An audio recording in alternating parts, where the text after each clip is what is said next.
So I'm going to go over some important changes that have been made to PowerPlay and how it's going to affect the strategy of PowerPlay and how people are going to earn their merits going forward. These changes are in effect as of today, July 3rd, and they were implemented on the last weekly server update.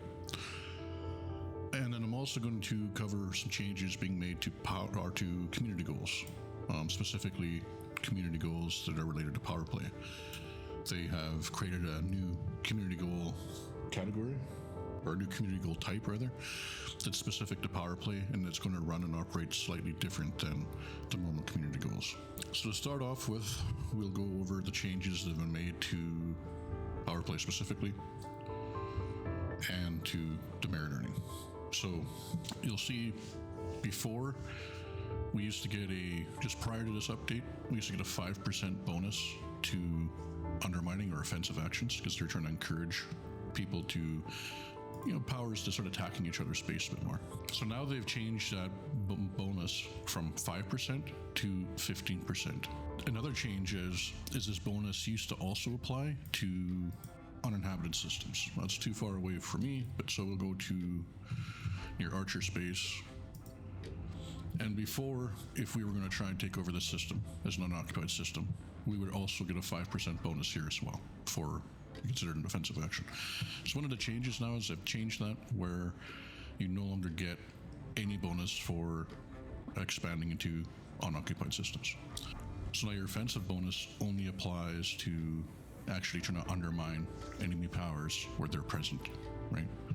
Another kind of big change they've made is to fortify. They've greatly increased the penalty. Well, I wouldn't say greatly. They've increased it by another 5%, the penalty for fortifying existing systems that your power's already on. So we were getting a negative 30%. Now it's negative 35. Now this only applies if you're fortifying just for the sake of fortifying. So say, for example, if we wanted to try and bring this system from a fortified level to a stronghold system, and we were fortifying it for that purpose, we would maintain this negative 35% penalty all the way through.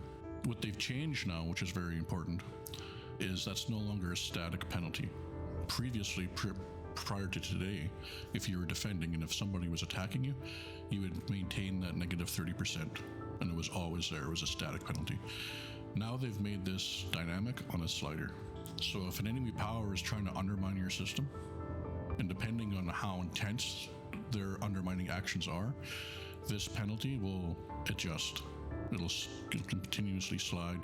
So if you have, like, say, a group of enemy power players that are getting really try-hard and sweaty and they're really trying to undermine you, this can go from a negative 35% and it can go as high as to a positive 30%. They evaluate what this rate should be every 24 hours. So if a system is not being undermined at all whatsoever, it'll stay at minus 35. The more intensely a system is being undermined, and if you're trying to counter that undermining activity and keep your system fortified, then you'll get a sliding adjustment relative to how intensely that system is being undermined. So if there's one player that's kind of doing a little mild amount of undermining the system, it's probably not going to adjust at all. But if out of a sudden, with a 24-hour period, there's thousands of undermining points being accumulated, then that penalty will adjust. So that allows, it's kind of a fair, level playing field for you to counter and defend. Their reasoning for this is they want the political front lines of PowerPlay to be fluid and to be dynamic, and for people to be pushing each other in and out of different areas of space. So they kind of want to discourage people from just sitting in their own space and just merit farming, and just fortifying their systems until every system's a stronghold. They want to encourage players to be able to head out and start attacking each other. That's the main reason for this. Another thing that they've added to try and help things keep fluid, and this is what's going to really change the strategy of PowerPlay, is they've added a decay, a merit decay. So if you're at any level, each week that system will begin to lose merits. And let's go to something like a stronghold here. And this is, the amount of decay is not linear. It's going to scale with how fortified your system is. So we'll try and find one that's maxed right out. Here we are. So Alpha Centauri. So this system is reinforced to the maximum, right? There's no more reinforcement we can do. But what they're going to do is the higher the level of the system is, the greater the decay is going to be. So at the end of the week, this will decay a bit down to the lowest point of about 25%. Once it reaches around 25% or less of whatever level you're in, you'll no longer have a decay. And that's to prevent your system from like decaying from one level of reinforcement to another passively just through decay itself. It will not change levels unless there's player activity and someone's actively undermining that. So right now for us in this system, come the end of the week, unless we've done a lot of work to maintain our influence in the system, our influence will decay. And then the following week it'll decay a bit more. They haven't said what the exact numbers of decay are. They just said it is on a slider. So the higher you are, the closer you are to your maximum influence, the greater the decay is going to be at the week. And then the closer you are to that 25%, until you reach 25%, the amount of decay you achieve will be less. If you're at 25% or less at any level of reinforcement, you will not decay any further unless a player has brought you further down. So just using this for example, we would stay here, decay if we weren't doing anything to keep it up, and then it would stop decaying at about where my cursor is now. That's eyeballing it roughly the 25% mark. Then if enemy power players were to continue to undermine this and bring it down to fortified, then it would start decaying again at the fortified level. It would decay until it got down to around the 25%, and it would no longer decay passively on its own. It would require players to bring it down further. So it will not decay down a level beyond what it's already in. And this isn't a very important rebalance, because the way they did have it set up before with that permanent minus 30% penalty, if you were being attacked, it made it very difficult to defend. You'd have to work just that much harder. So now that if you're being heavily undermined and you're actively trying to defend against undermining, it kind of levels up playing field a bit. Now, the way that's going to affect strategy is, say if you're going to try and undermine a system that's very heavily fortified, if your enemy power ignores the system for a short while and this decays down to like the 25% mark, you could coordinate with some players and snipe that system down. It would save you a lot of work. Rather than needing to undermine tens of thousands of merits to bring it down from being max fortified to the quarter, you can let that passively happen on its own over maybe a week or two period, and then just do this last little bit to drop it down to fortified and snipe it down, right? So it's going to require powers, and especially those members who are doing the logistics and planning for PowerPlay, for their squadrons or for the larger alliances. We are going to have to start keeping a closer eye on our stronghold areas, especially ones that are vulnerable, that don't have a lot of support with other fortified areas around it. So we could end up losing and having like large areas of space collapsed unless we strategically support areas with more fortified systems or stronghold systems around it. And then we'd have to do a little bit of upkeep if we want to ensure that they're not getting dropped for the critical areas. And offensively, like I said, it just creates that little bit of openness where we can kind of let the game do some of the work for us, passively choose somebody's influence down a little bit and then just do that last little bit of work to bring them down. Now, they did have another note regarding PowerPlay conflict zones, and specifically they stated that conflict zones not starting due to missing faction information. So from when I read that, it doesn't sound like they fixed the issues of PowerPlay combat zones not spawning in systems where there's a minor faction war already happening. Doesn't sound like that's being addressed. It sounds like the only thing they've addressed is the bug where a PowerPlay combat zone exists, but when you drop into it, nothing happens. At least they fixed one issue anyways. I've traveled around to a few conflict zones that I found on the map this morning. It is the first of the beginning week, so there's not that many conflict zones right now. But I did drop into a few, and none of them were any different than they would have been prior to this patch, to see if it has actually been fixed. I will keep an eye on that situation, and if I see any change as the way it was, and if anything is confirmed, I will maybe do an update and just maybe I'll pin a comment under this video saying that maybe it's been fixed or if it hasn't been fixed, right? Or what exactly has been fixed once I confirm some things in game. Disclosure, like I'm not part of Frontier's partner program. I don't have any inside information or anything else. I'm just going by what I'm reading off the patch notes and kind of my opinions on how that's going to affect things. So take what I'm saying in this video with that in mind. Now on to community goals and the big changes to community goals versus for PowerPlay. And in the patch notes, they say going in the future, there's going to be changes. Well, they're already implemented and are in effect in this community goal that just started today. And specifically to PowerPlay related community goals. Now, Frontier said that they've made a new community goal type. And in this new type, there's going to be multiple different systems that will be involving different powers. And that these will have very specific power line ships within the conflict zones. And from the way I'm reading it, it sounds like your contribution will only count if you're fighting in that very specific conflict zone. So, of course, as an Archer player, I've already pledged to Archers, haven't had a chance to go and fight in it yet. But I went in there with a exploration ship already, and I will be heading over there in this video to kind of show you what's going on. Is it's giving you a very specific target location. So the system for us is Santi. The target location is Onyx Bastion, and this is a Federation megaship that they've put into one of Isling's systems to offensively attack her. And now it sounds like in order to get your merits, you're going to have to destroy the specific power line ships within those conflict zones. So prior in these power play CGs, a lot of people are just going to like the ground combat zones because they offer a lot more merits, and it's safer, really, right? You have no risk of losing your ship or anything. And they'd go to these areas and farm their merits. From the way I'm reading the notes now, when it's a power specific community goal, it's only going to count if you're killing ships in these specific areas. So it's kind of creating a real bit of a hotspot, right? And I really strongly encourage that you play this in open play. I'm a big advocate of open play. I only play in open play, especially when I'm doing power play stuff. And it is an experience that you're just not going to get in private group or solo. So I'm going to head over there now. It's a full tilt combat. When I went over there with my exploration ship, I was outnumbered like 10 to 1 by enemy players. So we'll head over there now, and we'll go and take a look at it. So as you can see, we have the 3 different community goal areas. So I'm going to head over to the one for Archer. So as you can see, when we jump in system, there's only 2 conflict zones by the looks of it. So we'll head to one of them.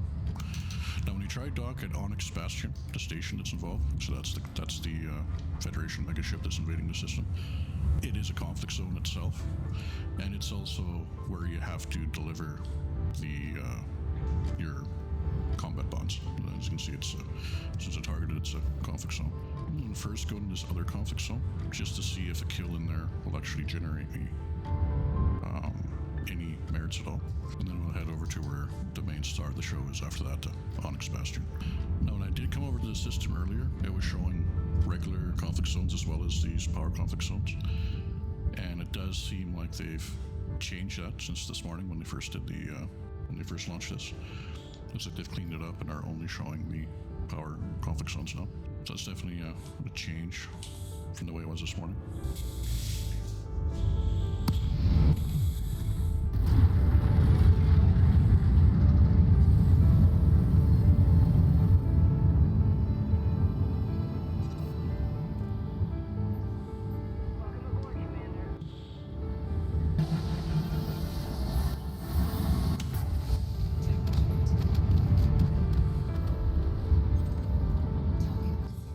So it does seem to offer me some merits.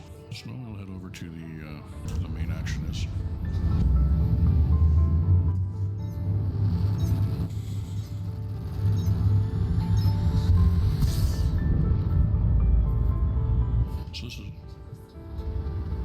So this is the main kind of area where the combat's intended to happen. This is the power, the mega ship here, and we can dock on it to turn in our bounties, and that's where we're going to accumulate our progress towards the community goal. But this is generally where it's all going to be, where everything's going to be happening. When I was in here a little bit earlier, this place had a load of Imperials in it. I was outnumbered like 10 to 1 with players, so I kind of got rid of mine in the Mimi build and came back with something a little more tryhardy. But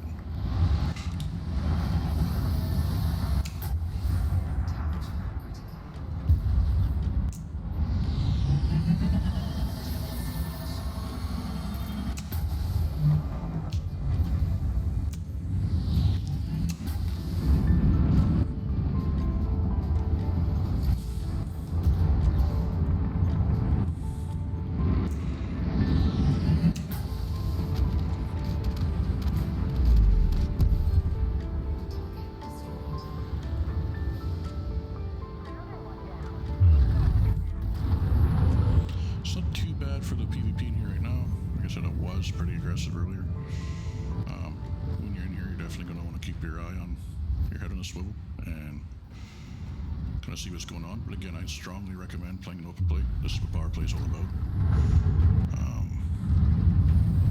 And that's where you're gonna have the most fun. So.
So even being heavily outnumbered, 3-1, it's still not a bad fight. It's fun. I mean, it's what PowerPlay's about. So again, I would highly recommend doing it in open play. There's not much point of doing PowerPlay conflicts in single player or in private group, in my opinion, anyways.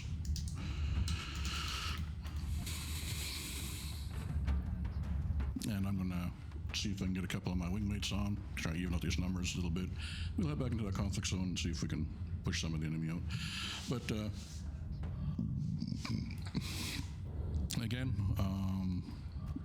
my recommendation is that I'll post the link to my Discord. So if you are wanting to get an open play, you don't have anyone to fly with, you want to group up with somebody and get out there, then I'll have a link to the Discord. You don't have to, it is a squadron Discord, but it's not a requirement to join the squadron. I do have roles for people who are there as a guest role or people who just want to participate in some of our coordination of PowerPlay.